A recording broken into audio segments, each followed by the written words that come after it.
káàsára kọ̀ǹkù ẹ̀mí mo fẹ́ fi ọ̀rọ̀ kan wẹ́lọ̀ ní ojú yín kẹ́ wá sọ bóyá nǹkan rí máa ṣe ó lè àbí kò dára.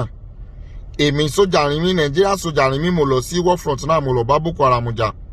Nínú àwa 10 tá lọ síbẹ̀ náà àwa 2 nìkan náà ló survive wọ́n pa àwọn 8 rán tó kù. Ìgbà tí àwa wá dé ilé àti ṣe treatment tán àwa padà sínú kámpù. Ọ̀gá àwa ní kámpù wá pè wá pé káwa wá wo àwọn Boko Haram tó yìnbọn fún àwọn tó bá wà jà náà. Ìgbà tá máa wò wọ́n nínú ilé ṣe lọ́n jẹ turkey wọ́n jẹ champagne wọ́n mu red wine.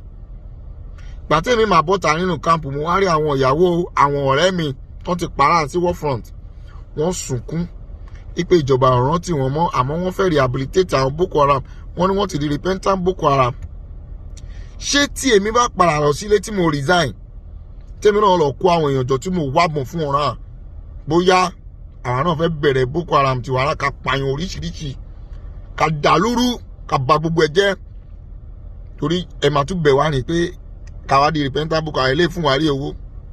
Ṣé nǹkan ní mo ṣe yẹn ṣó rọ́ǹgì àbí kò rọ́ǹgì pẹ̀lú bẹ̀ ṣe ń ṣèjọba ilẹ̀ yìí Nàìjíríà ò lè dà láyéláyé ó máa pínrin. Wọ́n ti lọ sí Kaduna sí wọ́n lọ sí estate kan láwọn ní Kaduna wọ́n wọ̀bẹ̀ wọ́n kó gbogbo ìyàwó tó wà níbẹ̀ wọ́n kó wọn sá lọ. Àwọn ọmọ skúlù wọ́n ti pa 2 nínú àwọn ọmọ skúlù tó ń tọ̀ṣẹ̀ kó láìpẹ́ wọ́n pa 2 nínú wọn. Ní Niger State wọ́n ti rí flag mọ́ bẹ̀. Ṣé àmì ò tó ni àbí security ò tó kó tiẹ̀ tó náà torí gbogbo Nigeria security personnel wọn tó 2 million. Àwọn pípù yìí kẹrẹ wọ́n ní 350 million ammunition rí ọwọ́. Àgbà tó pín lu yìí ètò wá mi ti mọ àgbà sá lọ. Ọkùnrin mi ẹ̀ kéde ní kì í ṣe jàre ṣé nǹkan rí mo ṣe yẹn rẹ̀ àbí kò rà.